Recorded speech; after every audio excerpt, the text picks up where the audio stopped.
Alright, this is Chat UTD and my response to the defeat at Old Trafford yesterday against Wolves.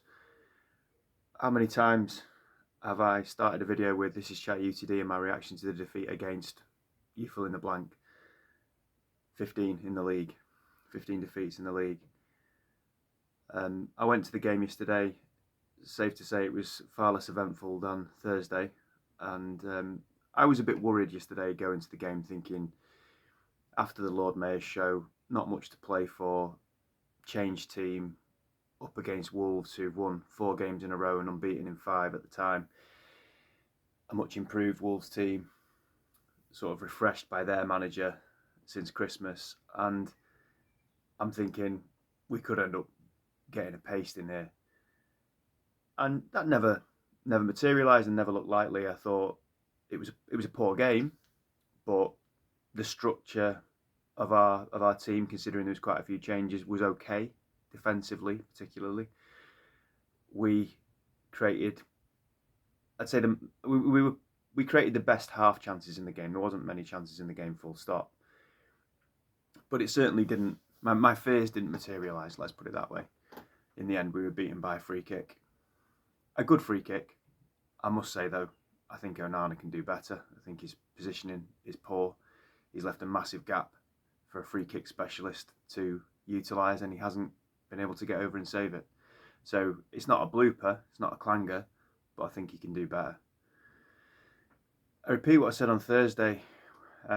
Being at the game, I think you do get a different vantage point, and on the ball, we just don't know how to structure an attack or to play with any cohesion or fluidity.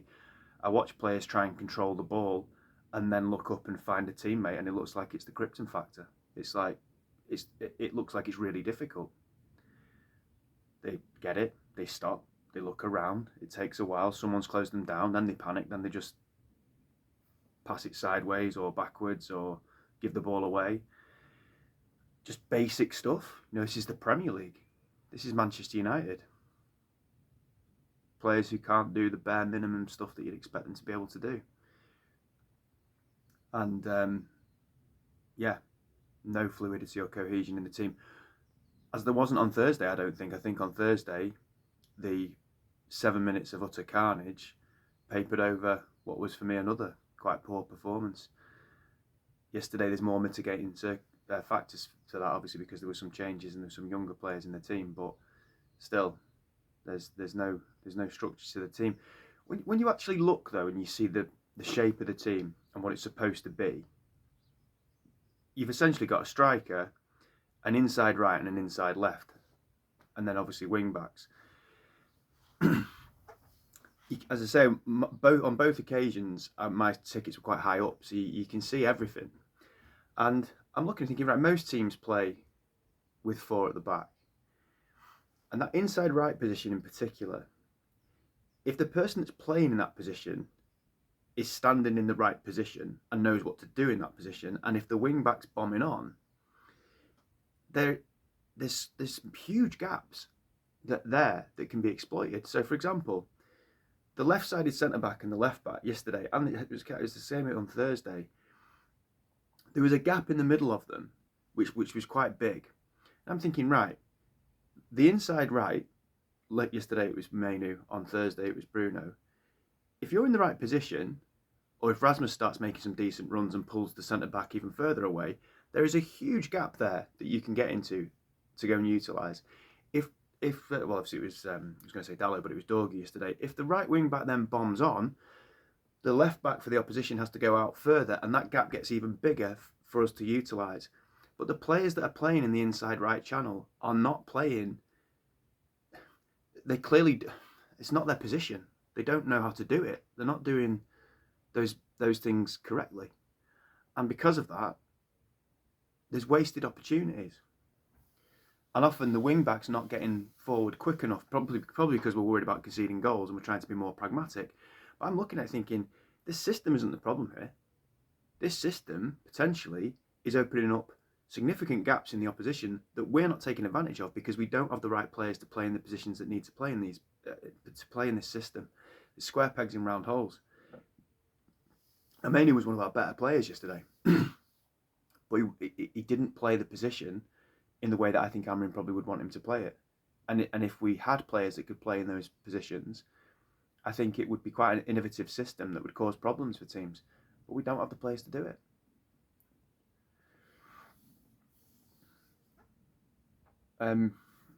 Let's look at some positives.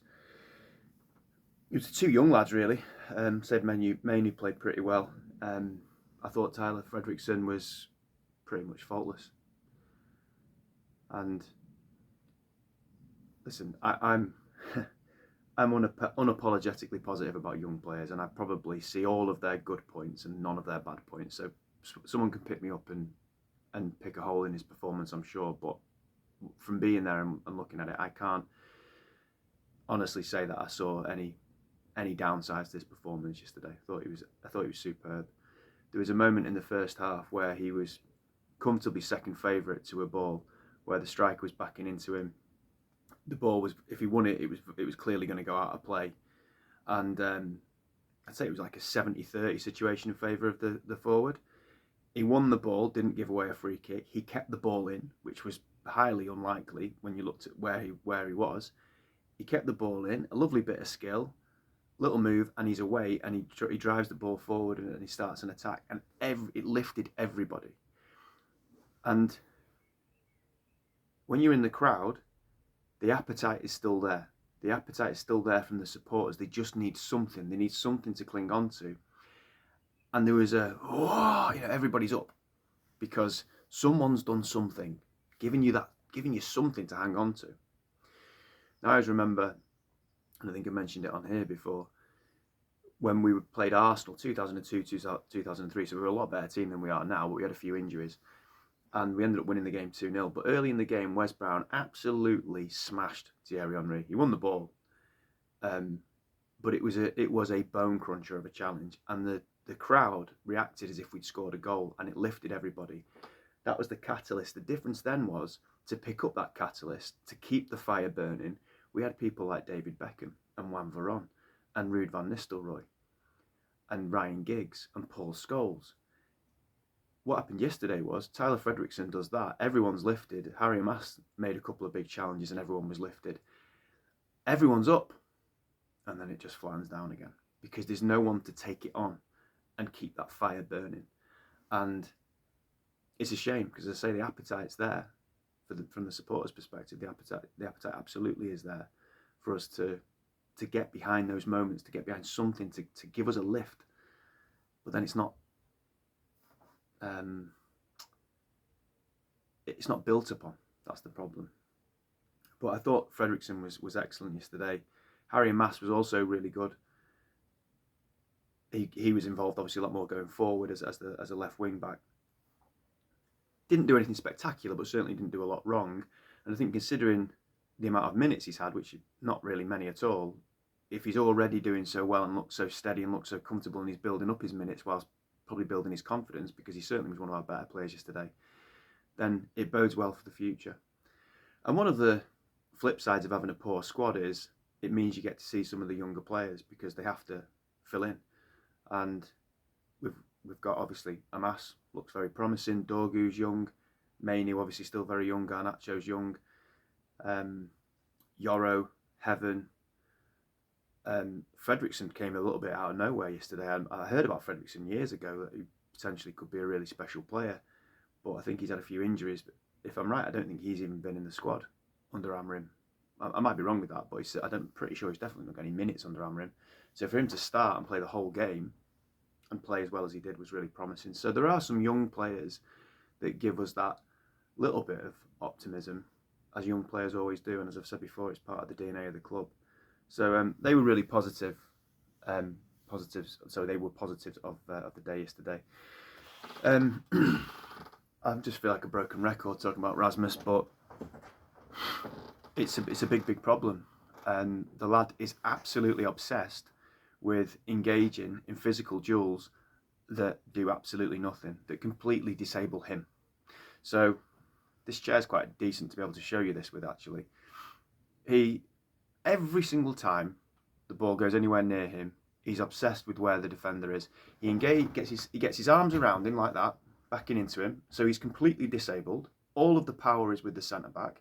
He leans it back against him. The centre back's looking at him thinking, mate, you're the one that's going to give the foul away. Your arms are completely taken up, so you're immobile. I can see the whole pitch in front of me. You're disabled. I'm able. I'm mobile. I'm either going to nod it away from you or you're going to fall on your ass, and it's not a free kick because you're the one that's backing into me. And that is every single time the ball goes anywhere near him. I spoke to a mate the other night, and he said he's hiding. He's using it to hide. And I said, I think that's a really harsh accusation to make against someone, but I think he's absolutely right. He's hiding because if he does that, it gives the impression that he's getting involved in a physical duel, when actually the truth is he doesn't really want the ball, because I think he's in such poor form. He's got such low confidence, because you'd vary it a little bit. All right, you want to back into players, but back in, make a bit of contact, and then give the impression you're going to get involved, and then get away, spin. He's got pace. He's not doing it. Maybe he did it twice yesterday, I think, where he did that instead. And whenever he does it, things happen. But then he gets the ball, well, I say things happen, it opens up a bit of a space, and then he doesn't really know what to do with it. Nothing really ends up happening, I suppose. That's the problem. He's not Mark Hughes. He's not built like a brick shithouse, and you're never going to win a physical duel against him. So I'm like, is he being coached? Because if you're his coach, surely you say to him, Rasmus, this isn't working. So this is what I want you to do instead. If he doesn't do it, even if you have to cut your nose off to spite your face and just put someone else in, that we haven't got anyone else in the league, it would have to be Chido Obi. Maybe you have to do that. Because this is, I'm not exaggerating, this is every single time pretty much the ball goes anywhere near him. He feels for the defender, he wraps himself up like that, and he's disabled and he can't get away. It's either a distinct lack of intelligence, or as my mate said, he's hiding. He's using it to hide so that he doesn't have to actually do anything on the ball. But it's a big, big problem, because we spent £72 million on the lad 2 years ago, when he was probably worth 40. If you put him to the market now, without being facetious, you'd be lucky to get 25 million for him. He's probably worth 20. You might be lucky and get 25 to 30 if no one's been watching him. You can't do that. You can't take a £50 million hit on a player from 2 seasons ago. So you've got to persevere with him. But you're persevering with him, and nothing's changing. And this isn't, by the way, this isn't about age or lack of experience. Like you can say with Garnacho, his decision making isn't very good. Most 20, 21-year-olds' decision making isn't very good. This isn't decision making. This isn't lack of experience. This isn't that he passes the ball and makes the wrong choice, or like his runs aren't very intelligent when he makes them. This is either lack of intelligence or hiding, because it's every single time. And Amrim, as his coach, has got to take some responsibility here as well. My impression of Amrim is he's a hands-on coach. Coach the lad. And if he's not listening to what you're saying, then you make a consequence for that. Because we're stuck with him. You're not going to sell him, because you're not going to get any money for him. The club's made this problem, but Amrim's got to deal with the problem. And he's got to deal with it better. On to more general things. I saw the statistic yesterday. We've picked up 9 points in our last 10 games, and there's only, it said Leicester and Ipswich. I'm sure it said Leicester and Ipswich have only picked up less than that in the last 10 games. Southampton have got to be on that list as well, because Southampton have got the worst point. I don't even know if Southampton have got 9 points full stop. So it's probably the bottom three. The bottom three are the only teams that have got a worse return than us in the last 10 games. I mean, I just think it's unfathomable. Really, it is. Said this on the way home yesterday. I look at the 80s when I first started going. So my first game was right at the end. It was the last home game of the 1987 to 88 season, which was Ferguson's first full season, and we actually finished second that season, and we won 4-1 in that game, and that was deemed to be a good season. But I started going regularly in the 88 to 89 and the 89 to 90, and then onwards from that with my dad. And 88, 89 and 89 to 90, largely regarded as two of the worst seasons of that era. Players that were brought in that, I'm sorry, I feel like I say it every time, and he's no longer with us. Ralph Milne, Mal Donaghy, players that had done all right at other clubs. But even as a kid, I was there for Ralph Milne's debut. I'm watching thinking, he's not good enough to play for Man United, is he, Dad? And my dad's like, no. And my dad and all his mates are going, who's this? And they're 20 years on at that point from Law, Best and Charlton, just like we're 20, 30 years on from Keane, Cantona, Rooney, Giggs, Scholes, etc. And that team really is the team that another club who were less patient would have got Ferguson sacked. And everything probably would have been different. It was really, really poor, that team. And then, of course, he was able to build on it. He was able to bring the glory days that he brought, Ferguson, and we did what we did, and there was team after team after team, and he was able to rebuild, and he was able to evolve, and he was able to go from era to era, and we became an absolute powerhouse, as we know, and then he left. And what I can't get my head round is I remember that 1988 and 89 and 1990 and how crap we were, and that's seen as the bad old days of Manchester United. This team, statistically, is significantly worse. And we could end up with significantly less points than those teams were getting. We're going to be in a lower league position than those teams were in. And I just can't believe it's got that bad. When Ferguson and Gill left, I knew it would be difficult. But if you have a semi-competent owner taking it on from there, difficult is third or fourth. For a club of Man United's size, with 20 years in the bank of never finishing outside the top three, you've firmly established yourself as one of the biggest clubs in the world. You shouldn't ever finish outside the top 3 or 4. Maybe the odd season here or there where you finish 6th or 7th, but that's an absolute disaster. I don't think that's arrogant. I just think that's real. I look around Europe. Up until probably the last few years, the 3 biggest clubs in the world, it was accepted, were Real Madrid, Barcelona and Man United. That's the company we're supposed to be in. Well, Real Madrid and Barcelona would never finish out, as bad as it would get, would never finish outside of the top 3 or 4 in Spain. You could say Spain's not as good a league as the Premier League. Maybe it's not. But they wouldn't finish outside the top 3 or 4.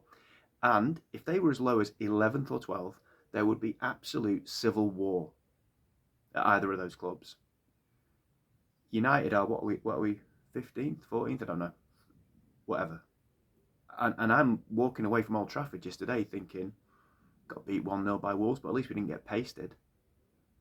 I've spoken on here before about standards dropping.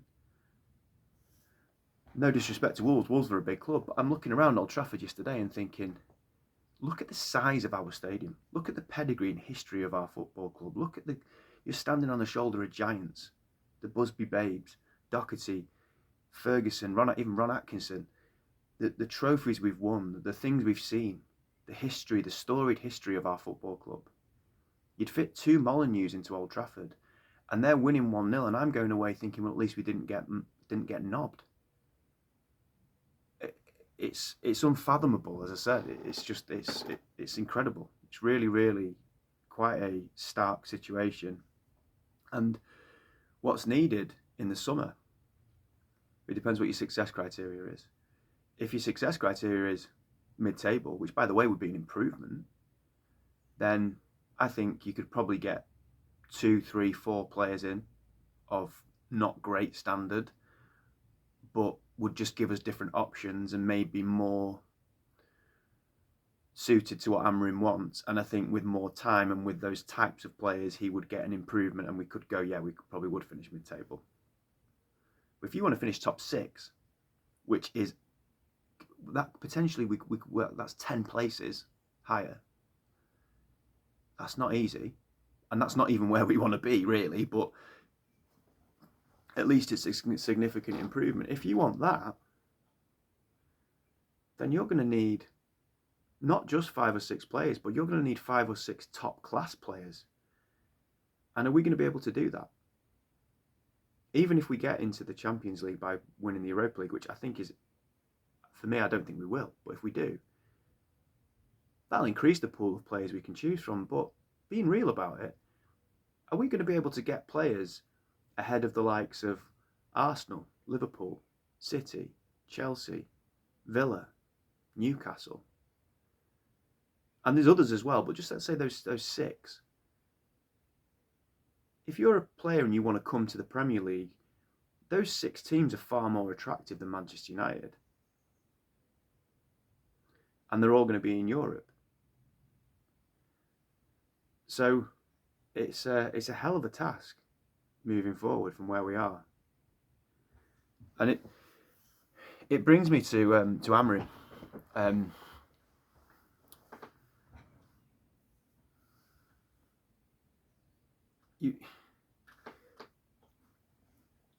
Amorim's, for me, I don't know, I'm not seeing it at United yet, but he's one of the brightest young coaches in the game. And I was excited when he came in. But he hasn't got, as I mentioned before, he hasn't got the players to play this system. And clearly, with the players he's got, he can only get certain levels of improvement out of them. There's no money, really, to give him what's necessary. So in these circumstances, you've seen what he can do. It's not too good so far. In different circumstances, I think he'd be brilliant at Man United. But can we give him those circumstances? I don't think we can. John O'Kane mentioned on Twitter, I think it was yesterday, Amorim has to be able to work better with what he's got, because that's Man United. We can all say he deserves more, he's working with one hand tied behind his back. I said this about Ten Hag. We can all say he needs more of this, that, or the other. Truth is, he ain't going to get it at Man United. So, is he the right person for what we can give him?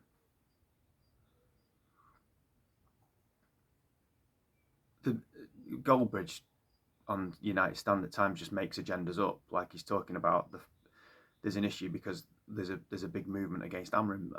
I'm not sure about that, but he's saying Amorim's not the problem. It's possible he's not the problem.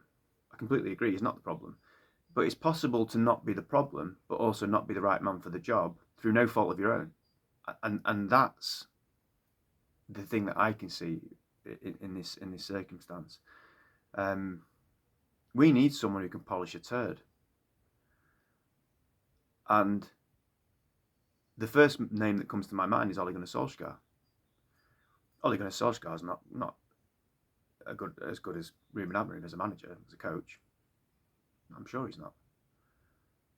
But to me, he should have been sacked earlier than he was at United. But I'll tell you what he did with a not brilliant squad of players, a team of bluffers, as Roy Keane called them, got us to qualify for the Champions League 2 years in a row. He polished a turd. There was a bit of Unitedness about it, as he would say. So, for the circumstances, maybe he would be a better option. Because one of two things needs to happen for it to work as is right now. Amorim either needs to become a miracle worker and get far more out of what he's got and what he's going to get, or what he's going to get has to change and the circumstances around it has to change. And I don't think either of those two things are going to change. This all is very different if we win the Europa League, I'm aware of that. But even then,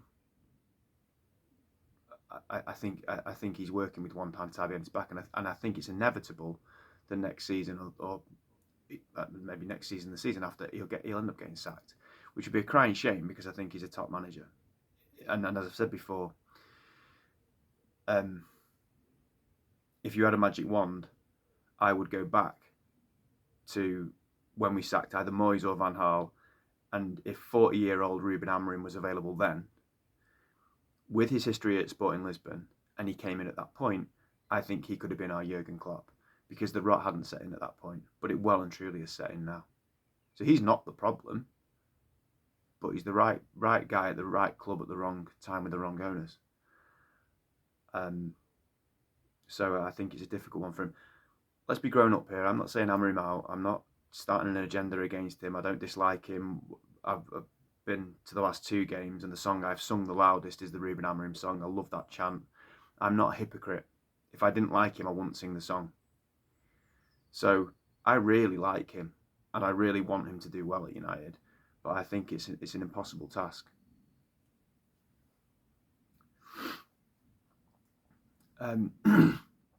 Just to finish on a slightly personal note, I've taken my son for his first 2 games.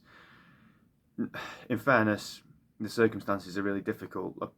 I am still, and probably always will be, haunted by the decision to leave early on Thursday night, and he missed the goals. And I feel very, very guilty about that. We stayed right to the end yesterday because I didn't want him to miss anything else. And I'm praying that we're scoring a goal in the last few minutes so that he gets to experience that, not because of me, because I've seen it all before, but for him. And I think what it's done for me is reinvigorated me as a fan, because I'm not just going for me, I'm going for him. And I want him to experience something close to what I experienced when I used to go. I want him to feel the joy of Man United scoring goals at Old Trafford and watching good football and hearing the roar of the crowd and singing the songs and all those things. I want it for him, as well as wanting the team to do well. So there's 2 reasons I've got now for wanting United to do well. It's my overall love for the club and the team that I've always had, but now it's him as well. And that's special. And he wore my blue flecked Adidas 1991, quite a famous away shirt yesterday, which I got when I was 10, and he was 10 this week. So that shirt's 35 years old. He wore it yesterday, and actually wore a scarf that's I only got about a year or so after that. So that's 32, 33 years old, should I say. And all that transcends the Glazers, the poor form, the shit show that is Man United. It's about your heritage, your family. You're passing it on, which is really special. How possible that will be to do, how possible it will be to do that in the next couple of seasons with the lack of concession reprices and stuff, I don't know. But it's been good to take him to those 2 games. Glazers out.